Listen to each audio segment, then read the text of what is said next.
Thank you for joining us again for another episode of The Plastic Cup. I have with us a very dear friend. She's become a good friend to me, and I appreciate it. This is Colleen Reese. I don't know, some of you may have seen her in church. How long have you been coming?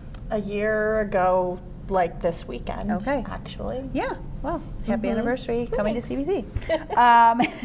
She actually, I was going to tell the story how we met. So she actually taught at the Christian school that my kids go to, and she was my oldest daughter, Ellie, third grade teacher. So that's how we met. Her kids went there, and actually too, her youngest was in the same class as my Addison. Yeah. So double things there. But so I kind of met her through school, and just hopefully, I don't think there's any bad conferences we had or anything with Ellie. No, so that was good. No, it was good. It wasn't like bad circumstances we met. It was the bonus. But she's just become a dear friend, and if you meet her, you will find out very quickly that she is always ready to help, and she's really good with kids, obviously. She has two of her own, and we'll talk about that later on. But Colleen, if you don't mind, why don't you share just a little bit about your family, kind of who you are, who your husband is, for those who may not know you. Okay. Well, my husband's Brian. We've been married 12 years. I had to think about that. Sorry. We have an almost 11-year-old named Zeke. He is going to be graduating the 5th grade when we finish this school year. And being homeschool, we're not done like just about everybody else is. We're going a little bit longer. And then my 7-year-old Olivia, who is in 1st grade. And we've been here in Tennessee 9 years this May. We moved here for a job, and my husband's a web developer, so he does stuff on the internet. Which works out nice during Corona. Yes. Well, and his new job now is completely remote anyway. Yeah. So he gets to work from home now for good. That's which awesome. is exciting. That's awesome. So, Colleen, you have done kind of varying different things. Like, you grew up not around here. No, I grew up in Massachusetts, in the Northeast, and I lived there until I graduated high school, and then I moved to Florida for college, and then stayed there I lived in Florida for 15 years, and then we moved here. Okay, yeah, so you've been a little bit everywhere. A little bit everywhere. So, yeah. Up and down the East Coast, and now the middle of the South, I guess you call it. Yeah. Well, we're glad to have you, and thanks for joining us here. So one of the first questions I ask people is their favorite cup. So I brought mine, and I'll explain mine. So this says Carolina Girl. When I moved, my husband and I, when we first got married, we started out in South Carolina, and I worked at this preschool, and for several years, and you get close with your coworkers and stuff. So there was this dear, sweet older lady. She worked in the infant room, and she was the best, Miss Janice. She was the best, and she gave this to me for a parting gift. She's like, that way you won't forget where you come from. So I still have it. The cap has since broken, but I've gotten a new cap. But the cup is still stuck around. So this is my cup I brought today. So, and I see yours is super special. So this is a cup that my husband, who he tries to be as creative as he can for Mother's Day, and he's always done really well. So 2016, I had to look because I couldn't remember. I've had it for a very long time. He had the kids paint their handprints. So this is actually their little handprints on my cup. And I love these cups because they don't sweat and they keep things cold for a really long time, and I drink water a lot. And I can put my tea in it too if I want to. So I love this cup. It has kind of been put away for a little while because it's getting a little beat up and it needs to be resealed, but I decided to pull it out today because it was one of the first cups I thought about when I thought about doing this. So I know, and the kids grow so fast, so those little handprint pictures and things like that, they really mean a lot as they get older. Yes. Kids are probably like, why are moms always wanting our handprints for stuff? But they'll get it when they become a parent. Yes, they will. So I love your story about how you and Brian met, because it wasn't the typical college, then you get married and the different things. And so you went through a time where you were single a little bit longer than maybe some of your friends.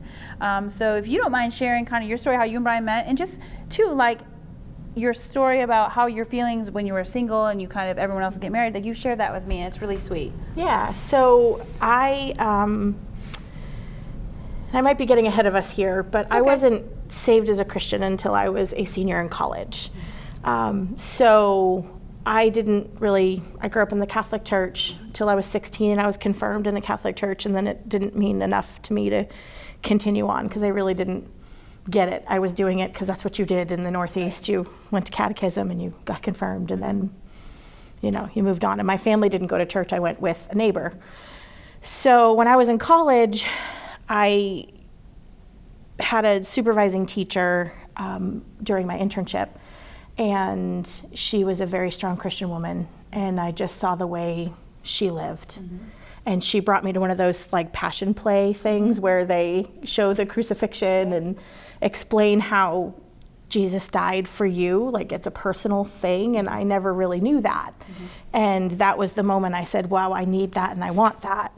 And so it was right in the middle of my internship with Connie, who I adore, and every year was Easter time, so every year on Easter is kind of like my spiritual birthday, and I always contact her and thank her for that. Like it means a lot to me, and she taught me a lot about being a teacher too, so it's even more meaningful.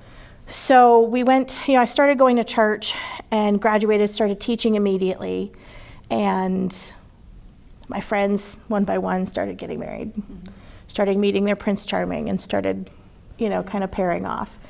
And I was getting to be 25, 26, 27, and kind of like, hey, where's my Prince Charming? And I got to the point where I realized, you know what? The only man in my life I need is Jesus. And I know it sounds super corny and super like really, really corny. But that's kind of where I got to. After some heartbreak and various other things, it was like, okay, you know what, God, if I just focus on you, you'll bring that to me. And I had been in the singles ministry at our church, a fairly large church, about 2,500 people. So our singles ministry was like a good 60 on a Sunday morning. It was huge. And I was a class coordinator for the church because, I'm the kind of volunteer kind of person. So I was the class coordinator, and I met Brian, and he was the quiet, shy, like tech nerd. He knows, and he loves me, and that I love him, and I love his little nerdiness. But he and I weren't really friends. Like, we were acquaintances, we knew each other, but I was outgoing and boisterous, and he was very, very quiet. And my friends' girlfriends and I would sit around together, and you should maybe Brian would be good for you. And I'm like, I would never date him, no way. And then he would say to his guy friends, he actually told our friend Bo that if he ever considered dating me, that Bo should punch him in the face, because I was totally not his type. So we ended up going on a stateside mission trip to Camp Grace in North Carolina, and we were doing service. So we were building a playground for them, and we got to know each other. And it was like, oh, okay, I kind of like you. You're a neat kind of guy, And then the following year, we went back on the same trip. And we were doing other service projects, but that was kind of when we gelled, and everybody else around us knew. We didn't know, and like silly little things would happen. Like, he was up on a ladder, and it was a rickety, like broken ladder that we were just using because we had it. And instead of saying, do you need somebody to hold the ladder? I said, do you need somebody to hold? And everybody starts laughing, and I'm like, what did I say? And I didn't realize what I had actually said. He actually dropped a piece of siding on my head, and that's when everybody says maybe that's when I came to my senses and realized that he was, so he had literally like beat me over the head with a board and dragged me home. But I thought he was supposed to punch his friend. Yes. If you ever got together. Yeah, Bo was an usher at our wedding, and we have a picture, it's on the video or something of Brian like come on, go ahead, punch me. So after that, I was 28 when we started dating, and a year later he proposed, and about a year later we got married. So I was 30 when I was married. So what would you say to someone who's been waiting for their Prince Charming longer than they expected? Like, what advice would you have for them? I think the biggest piece of advice I would have is to pray, but not to pray that perfect checks all the boxes man. I stopped doing that because that person wasn't going to materialize, because God had something better for me that I would, learn that was much better for me than anything I could imagine for myself. And so when I stopped praying for that, whatever it was, I can't even remember. And, we always make those lists of what would be the perfect husband. We're women, that's what we do. And Brian, the most that he checked those boxes was loved Jesus and loved me, and that's really what I would say. Pray his will, because that's really what matters. He's got that person for you. It's hard to be patient. It is so hard. And it's hard when you feel like you're the only one. But it is important to know that he's got a plan and he's got you. And I still have friends today that are a little bit older than me even, that we came in the same singles group together, and they're still single, and that's their prayer every day is, what is your will for me, Lord? And they're living their lives. That's the other piece of advice I would give you. Don't stop living your life, and don't focus every moment on that one thing. Live your life. And when I started living my life, that's when Brian came along, And, but you weren't doing it to get the guy. No. You were just deciding, I just need to just to live. Do what God wants me to do. Yeah, and follow his, his call on my life, and that's what I did.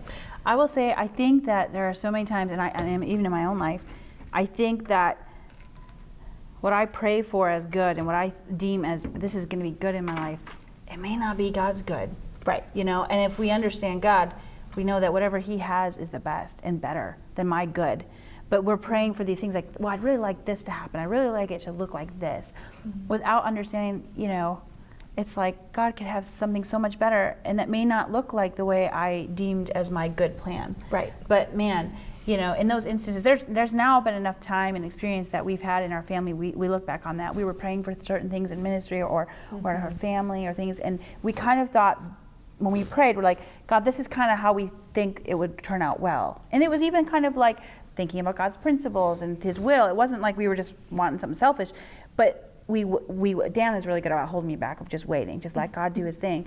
And I've seen over and over, we waited, and God answered that in a way that I would not have guessed that's how he would have answered that. Yes. But he took care of it. And in fact, it was better because it made less ripples as far as hurting people or things like that had to be done our way, that we thought would be a good plan.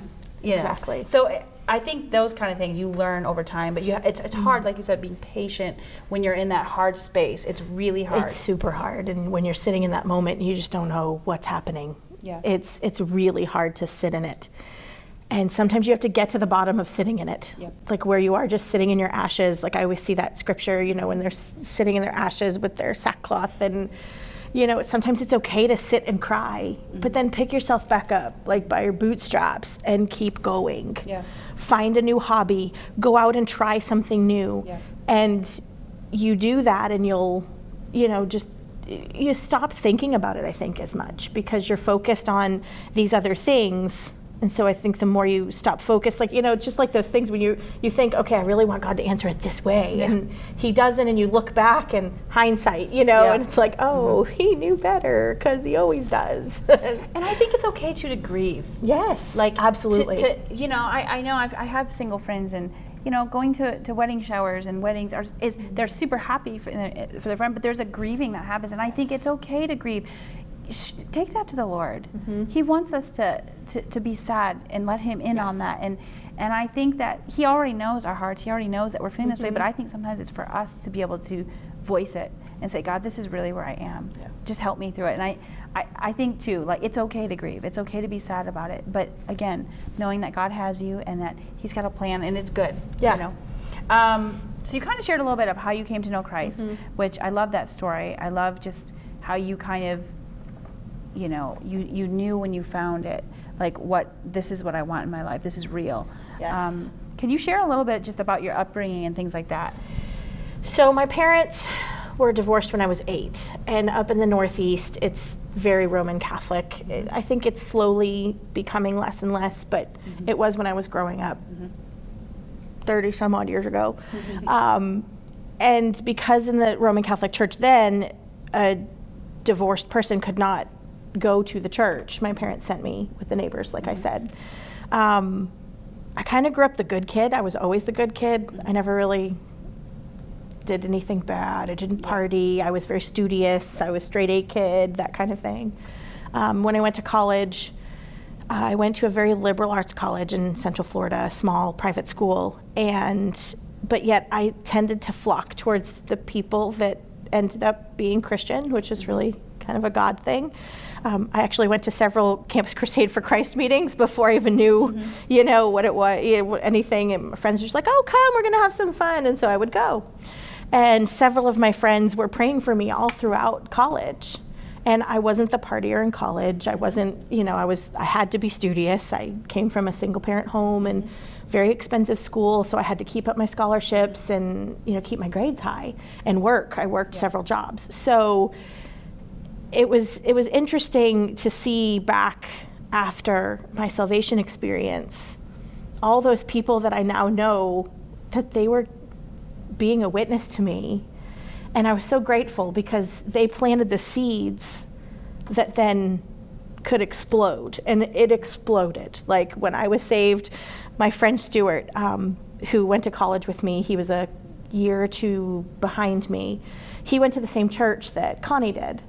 And so we started going to church together, and he would literally go to the end of the pew and grab the tissue box and stick it between us, because he knew that every moment of worship I was going to be bawling, and halfway through the sermon I was going to start crying again, because my spirit was just so open and soft. And I mean, literally I couldn't make it through the first chorus without bawling my eyes out, because I was so grateful that I could have this relationship with Christ that I never knew I could have.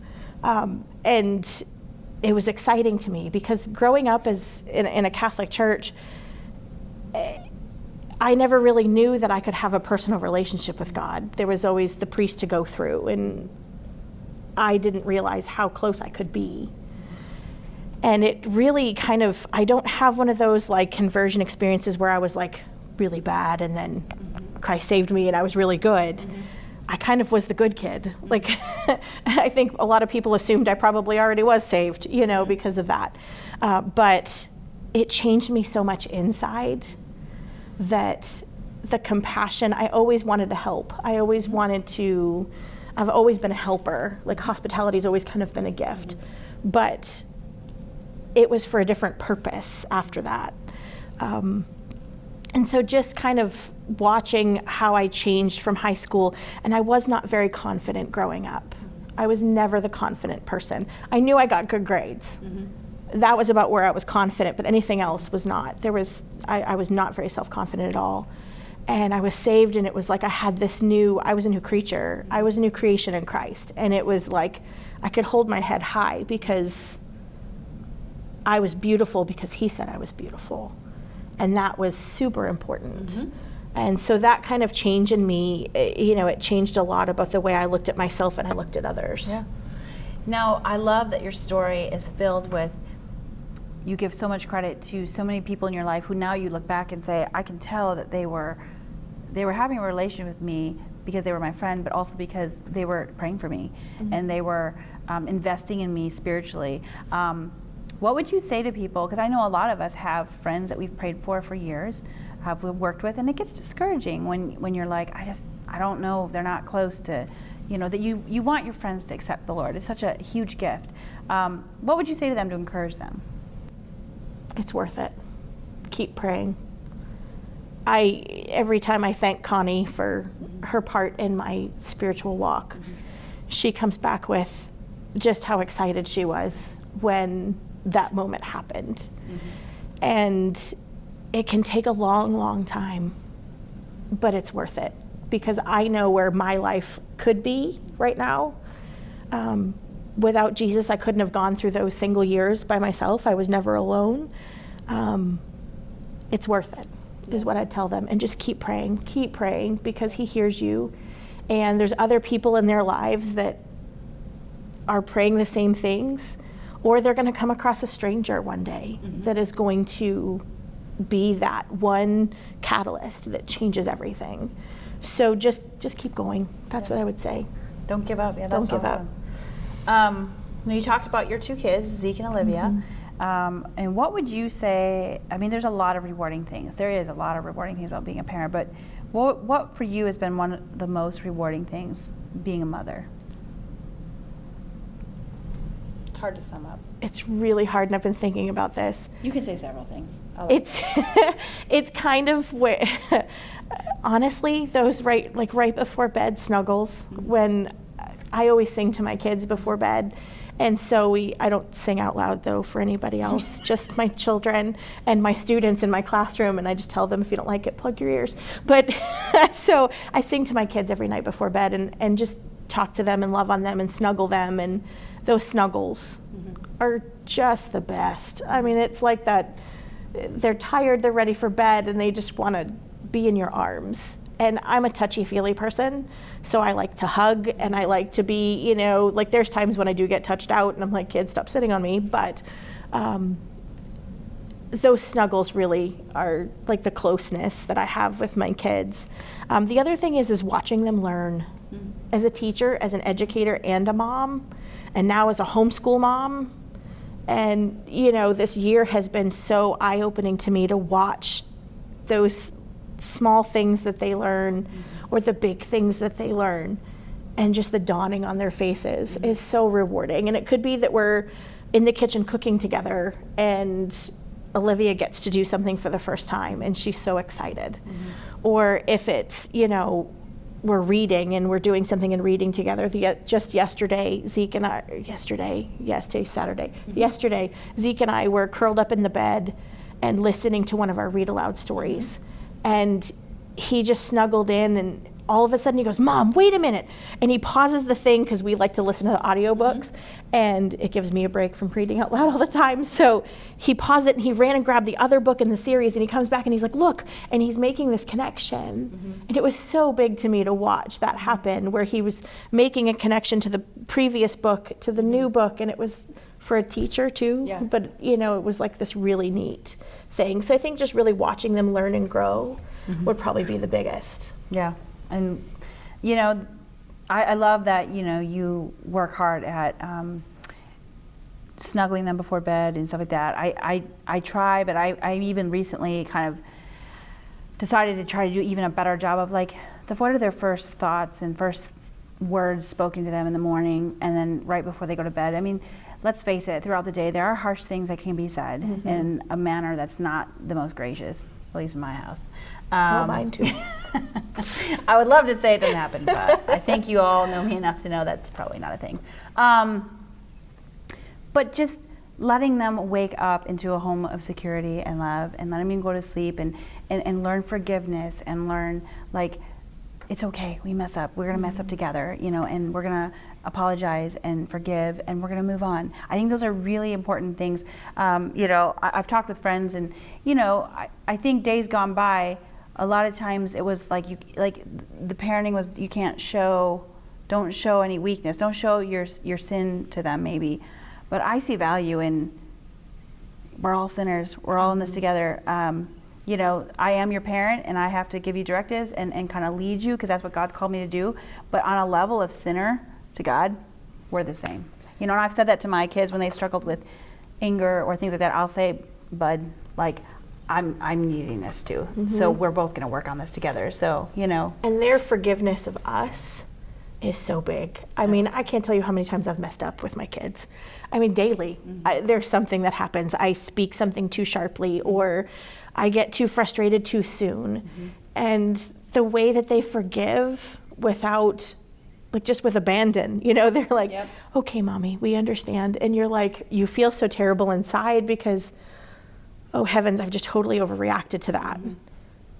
And yet they're just like, "Okay, Mom, yep, let's just keep going, and I forgive you, and I get it." And it's very convicting, because we as adults, we like to say, "Okay, yeah, I forgive you, but I'm holding this mark, and we'll see if you actually mean what you say." Kids don't do that. No, they don't. They're they wrap their arms around you and say, "I love you." It's fine. Move on. And so I think you're right. We can learn a lot from them. Yes. Yeah. We're going to switch gears a little bit here. if you don't mind sharing, you struggle with some health issues, ongoing health issues, and I was just wondering if you could share some of the most challenging parts of living with those. So I have Hashimoto's autoimmune. It affects your endocrine system. It attacks my thyroid specifically, and I have hypothyroidism. So my metabolism is very low. I get fatigued easily. I can lose hair like crazy. The weight gain all the time, and it's very hard to take back off because your metabolism can sometimes slow, like to the point where it's not working very well at all. And because it's autoimmune, any changes in the environment, or if I get sick, or if something happens that's stressful, or I change anything in my normal routine, my body will start attacking my own thyroid gland. And your thyroid really makes a lot of things in your body work. So I read a long time ago, there's this thing called the spoon theory. And so basically you wake up every day and you have, let's say, 10 spoons. And so getting up and taking a shower and brushing your teeth, that's a spoon. And making breakfast, that's a spoon. And taking your kids and the dog out for a walk, that's 2 spoons because you're outside and you're moving. So you kind of have to take your 10 spoons and allot them to your day. And some days you go over your spoons into tomorrow's spoons and you use up too many. And some days you end up the day and you have extra spoons left over. And so the next day's a little bit better. And that's kind of what living with an autoimmune disorder can be like, where you have to pay attention to your spoons, and it becomes very difficult when you have children and a husband and a household and you're homeschooling and your husband's working and you're trying to keep everybody happy and healthy and fed, and you're short spoons from the day before because you had a big day. I think some of the biggest struggles for me, and this is not something I speak about a lot, is the weight. Because I'm a very healthy person besides my thyroid. My blood pressure's low, my other numbers are great, everything is fine, but I can't lose weight like other people can. Like some people can just cut out soda and 5 pounds are dropped in 2 weeks. I can't do that. I've worked with doctors, I've done a lot of things. So I've just had to become happy as long as I'm healthy with myself. This has been something that I've had, I think, most of my life. It wasn't diagnosed until I was 22. But I do believe when I look back, it probably started in my early teens. But it wasn't treated, so then it just ended up kind of crashing on me, and then ever since. I feel like more fairly recently that autoimmune disease has kind of come to the forefront. Yes. And people are talking about it and researching it. It's a fairly newer one, I think. And it's I'm grateful for all the research because now I can say, hey, this is kind of how I feel every day. So people can understand that there are some days when I'm a very outgoing person, but I have to take a while sometimes after a social engagement to recoup that energy, to kind of get my spoons back. Right. And so when I read the spoon theory thing, I thought, wow, that is brilliant. And it was created by someone who has an autoimmune condition. And so they understand how that works. And so I spend a lot of time in prayer, just that this is something that may not ever be healed, but that I can work with the right doctors to help sort out, and my levels sometimes fluctuate, and so that means my medication levels fluctuate. I take medication every day to keep my thyroid working. But I can really get tired. And some days I have to force myself to get up out of the bed and to function. And it's not because I'm lazy. It's not because I don't, want to see the world. It's because I can't, and it's something that I've learned to work with. My family, my husband is wonderful. He is a saint, and I am so grateful for him, because without him helping at the house, some days just things wouldn't happen. Right. And so it's one of those things where we've both learned how to work with it, because it's something I have. It's kind of the way my constitution is. I can't really change it, but I can work with it. And so that, I think, is, if there's anybody out there who suffers from an autoimmune, maybe having that spoon theory, and you can just Google spoon theory, it's out there. There's pictures and everything. You know, there's all kinds of things. But it's helpful for other people to know that, because then they maybe can give you a little more grace if you're having a rough day, if you're really tired, if you're not answering their text messages, if you're not, you know, you decide not to show up to the event because you need to give your spoons to your family instead of to your friends or to other things. I think that's... Yeah.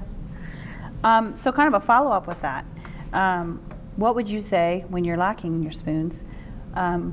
What fills your cup? You know, when we talk about this idea of our cup, and you know, in order to give, you have to have something to give.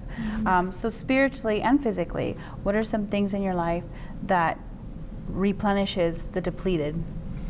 So funnily enough, exercise helps. I like to Zumba.